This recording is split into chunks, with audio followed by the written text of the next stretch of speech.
আপনি গুগলে অ্যাডস চালিয়ে থাকেন, আপনার একটা গুগল অ্যাডস ম্যানেজার ছিল, বাট অনেক দিন আপনার গুগল অ্যাডস চালাচ্ছেন না, আপনার গুগল অ্যাডস ম্যানেজারটা যাচ্ছে না। হঠাৎ করে আপনার গুগল অ্যাডস ম্যানেজারে গেলেন এবং কি দেখলেন যে আপনার গুগল অ্যাডস ম্যানেজারটা ডিঅ্যাক্টিভেট হয়ে গেছে, আপনার গুগল অ্যাডস ম্যানেজারটা আর কাজ করছে না। অনেকে মনে করেন যে আমার অ্যাকাউন্টটা ডিঅ্যাক্টিভেট হয়ে গেছে, তাহলে আমি কি আর অ্যাকাউন্টটা ইউজ করতে পারবো না, আমাকে নতুন অ্যাকাউন্ট ক্রিয়েট করতে হবে?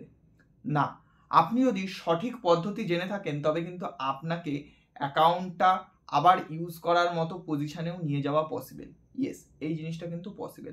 জেনারেলি কি হয়ে থাকে, অনেক দিন ধরে যদি গুগলের অ্যাড অ্যাকাউন্টটাকে আপনি ইউজ না করেন, অ্যাটলিস্ট লগ ইন করে একটু ঘাটাঘাটি না করেন, তবে গুগলের যে আর্টিফিশিয়াল ইন্টেলিজেন্স আছে, মেশিন লার্নিং আছে, তারা কনসিডার করে যে আপনার অ্যাকাউন্টটা একটা ডেড অ্যাকাউন্ট। ডেড অ্যাকাউন্ট মানে সেই অ্যাকাউন্টে কোনো অ্যাক্টিভিটি না হওয়ার কারণে তারা মনে করে যে এই অ্যাকাউন্ট থেকে আর কোনো কাজ হচ্ছে না, তো এই অ্যাকাউন্টটাকে রেখে আর কোনো লাভ নেই।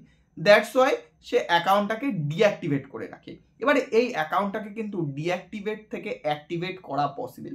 আজকের এই ভিডিওতে আমরা সেই জিনিসটা নিয়ে আলোচনা করব যে আপনার অ্যাকাউন্টটা যদি ডিঅ্যাক্টিভেট হয়ে যায় বা ডিক্লাইন হয়ে যায়, তবে সেই অ্যাকাউন্টটাকে রিঅ্যাক্টিভেট আপনি কি করে করতে পারবেন। তো এই সম্পূর্ণ ভিডিওটা আমাদের কম্পিউটার স্ক্রিনে আমরা খুব ভালোভাবে ডিসক্রাইব করছি। এই ভিডিওটা শেষ পর্যন্ত দেখুন। আপনারও যদি অ্যাকাউন্ট ডিঅ্যাক্টিভেট হয়ে থাকে বা ডিক্লাইন হয়ে থাকে, তবে কিভাবে আপনি আপনার অ্যাকাউন্টটাকে রিঅ্যাক্টিভেট করতে পারবেন। তো চলুন চলে যাওয়া যাক আমাদের কম্পিউটার স্ক্রিনে এবং জেনে নেওয়া যাক যে কিভাবে ডিঅ্যাক্টিভেটেড গুগল অ্যাড অ্যাকাউন্টকে আপনি অ্যাক্টিভেট করতে পারবেন। তো বন্ধু, আমরা চলে এলাম আমাদের কম্পিউটার স্ক্রিনে। আমরা আমাদের গুগল অ্যাডস ম্যানেজার অ্যাকাউন্টটাই চলে এসেছি। আপনারা যখনই আপনাদের গুগল অ্যাডস ম্যানেজার অ্যাকাউন্টে আসবেন, তখন এরকম কিছু ড্যাশবোর্ড দেখতে পারেন। আপনার বেলায় অন্যরকম কিছু ড্যাশবোর্ডও দেখতে পারেন, হয়তো সম্ভবত এই ড্যাশবোর্ডটাও দেখতে পারেন, বাট মেনলি গুগল অ্যাডস ম্যানেজারটাই এই অপশনসগুলো কিন্তু থাকবে।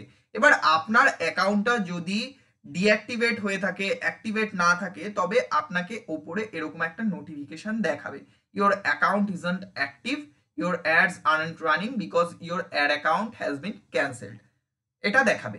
এখান থেকে আপনি এই রিঅ্যাক্টিভেট বাটনে ক্লিক করলেই কিন্তু আপনার অ্যাকাউন্টটা অ্যাক্টিভের পর্যায়ে, অ্যাক্টিভের স্টেপসগুলোতে আপনাকে নিয়ে যাবে। যদি যদি আপনি এই অপশনটা দেখতে না পারেন, তখন আপনি কি করবেন? ধরুন এখানে আপনি অপশনটা দেখতে পাচ্ছেন না, আপনার অ্যাকাউন্টটা ডিঅ্যাক্টিভেট হয়ে গেছে। তো এখন আপনি কি করবেন? আপনি এরকম একটা ড্যাশবোর্ড দেখতে পাচ্ছেন। তখন আপনার কি করণীয় থাকবে? তখন আপনার যেই করণীয় থাকবে, এই ভিডিওটাকে খুব ভালো করে দেখুন, আপনি কিন্তু বুঝে যাবেন। এই আপনি ড্যাশবোর্ডটা দেখতে পাচ্ছেন। এই ড্যাশবোর্ডে আপনাকে যেটা করতে হবে, আপনাকে বাঁ দিকে যে সেটিংস একটা বাটন দেখতে পাচ্ছেন, অ্যাডমিন বলে আপনি একটা বাটন দেখতে পাচ্ছেন, এখানে আপনার কার্সারটা নিয়ে যাবেন। নিয়ে যাওয়ার পরে যেই অপশনসগুলো আসবে, সেই অপশনসগুলোর মধ্যে থেকে অ্যাকাউন্ট সেটিংস অপশনটায় আপনি ক্লিক করবেন। অ্যাকাউন্ট সেটিংস অপশনটায় ক্লিক করলে আপনাকে একটা নতুন পেজে নিয়ে যাবে। আচ্ছা, এই যেই প্রসেসগুলো আমি দেখাচ্ছি, এই প্রসেসগুলো কিন্তু সেমই থাকে। হয়তো গুগলের আপডেটের কারণে ড্যাশবোর্ডের কিছু পজিশনিং চেঞ্জ হতেই পারে, এটা স্বাভাবিক হয়ে থাকে। গুগল আপডেট করতে থাকে। তো আপনি যদি এখন ভিডিওটা দেখেন এবং 5 মাস পরে গিয়ে একই জিনিস করতে চান, তবে মেবি এই জিনিসটা কিন্তু আপনি সেম পজিশনে নাও পেতে পারেন। আচ্ছা, এবার আপনাকে কি করতে হবে? আমরা অপশনস গুলো চলে এলো। এই অপশনস গুলোর মধ্যে থেকে আপনি দেখবেন সেকেন্ড যেই অপশনটা আছে, অ্যাকাউন্ট স্ট্যাটাস, এখানে দেখবেন অ্যাকাউন্ট পাশে ক্যান্সেলড লেখা আছে, এখানে আপনাকে ক্লিক করতে হবে। আমরা এখানে ক্লিক করলাম। ক্লিক করার পরে দেখবেন এখানে দেখা আছে অ্যাকাউন্ট ইজ ক্যান্সেলড এবং আরো আরো জিনিস দেওয়া আছে। এখানে রিঅ্যাক্টিভেট মাই অ্যাকাউন্ট, এই অপশনটা, এই জিনিসটা কিন্তু লেখা আছে। তো আমি ক্লিক করব, রিঅ্যাক্টিভেট মাই অ্যাকাউন্টে ক্লিক করব। রিঅ্যাক্টিভেট অ্যাকাউন্টে ক্লিক করলে কিন্তু আমার অ্যাকাউন্টটা রিঅ্যাক্টিভেট হয়ে যাবে।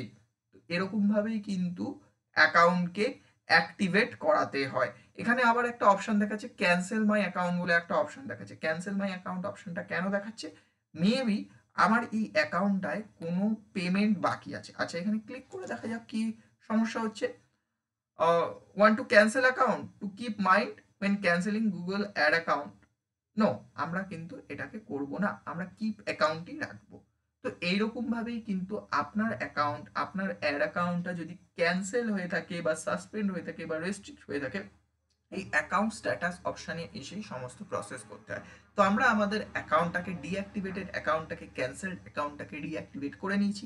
ভিডিওটি আপনার কেমন লাগলো কমেন্ট বক্সে অবশ্যই কমেন্ট করে জানাবেন। ভিডিওটি যদি আপনাকে একটুও হেল্প করে থাকে, তবে অবশ্যই ভিডিওটিকে একটা লাইক করবেন এবং কমেন্ট করে অবশ্যই আমাদেরকে একটু উৎসাহিত করবেন এরকম আরও ভিডিও দেখার জন্য, digital marketing related social media marketing related, business growth related আরো ভিডিও দেখার জন্য আমাদের এই চ্যানেলটিকে কিন্তু একদম একদম একদম অবশ্যই সাবস্ক্রাইব করে রাখবেন। ভিডিওটি শেয়ার করে পৌঁছে দেবেন আপনার বন্ধুদের কাছে, যাতে তারাও আমাদের ভিডিওগুলো দেখে উপকৃত হয়। দেখা হবে নেক্সট ভিডিওয়ে, ততক্ষণের জন্য বাই বাই।